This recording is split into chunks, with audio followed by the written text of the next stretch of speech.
En 1827, le consul de France à Alger est souffleté par le dé d'Alger, incident souvent cité comme justification simpliste de la conquête de l'Algérie en 1830. La régence d'Alger, province ottomane, est conquise par la France pour des raisons géostratégiques, économiques et idéologiques. Le 14 juin 1830, une flotte française débarque à Sidi Ferruch, initiant une politique de conquête. L'émir Abdelkader mène la résistance algérienne avec des tactiques de guérilla et des efforts de construction politique. La conquête française est marquée par une grande violence, et la résistance algérienne se cristallise autour d'Abdelkader, posant les bases de la nation algérienne.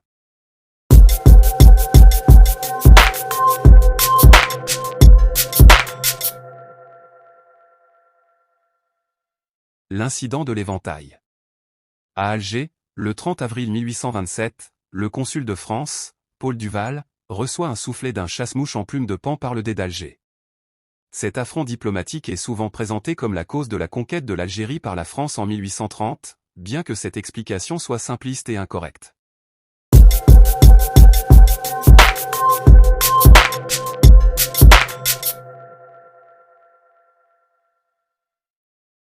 La régence d'Alger au XIXe siècle.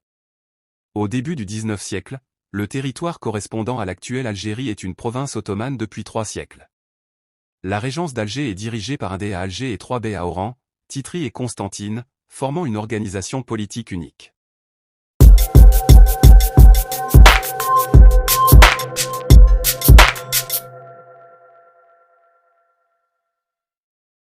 Intérêt français en Algérie. La France, durant les derniers mois de la Restauration, s'intéresse à l'Algérie pour des raisons géostratégiques, économiques et idéologiques. Le pays, sous domination anglaise en Méditerranée, voit en l'Algérie un Eldorado et une solution aux problèmes sociaux, soutenus par la notion de mission civilisatrice.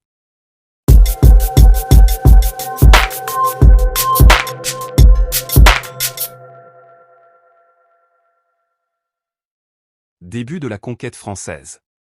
Le 14 juin 1830, une flotte française débarque à Sidi Ferruch, à l'ouest d'Alger. Initialement une expédition punitive contre les forces barbaresques, la prise d'Alger ouvre la voie à une conquête plus étendue, se limitant d'abord aux villes du littoral puis s'étendant à tout le territoire après 1840.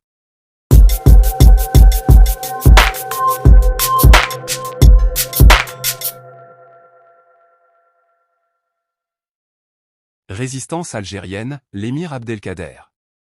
Dès le début de la conquête, les Algériens résistent farouchement, notamment sous la conduite de l'émir Abdelkader.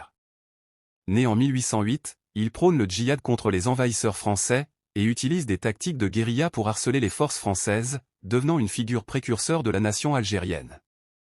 En parallèle de la lutte armée, Abdelkader entreprend de bâtir un noyau étatique.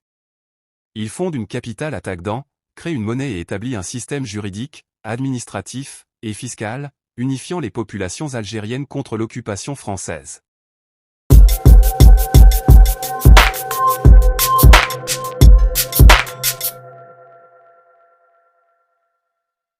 Violence de la conquête.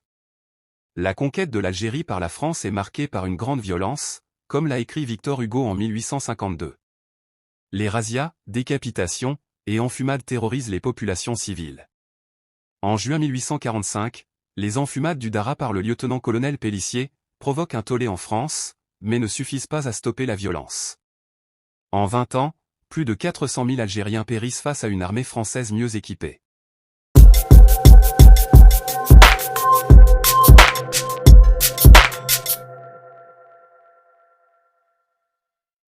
Résistance et domination. Dès le début de la conquête française, il y a une résistance algérienne déterminée.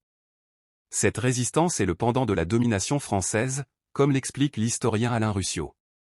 La lutte armée, et la construction politique sous Abdelkader, marquent les débuts de la conscience nationale algérienne.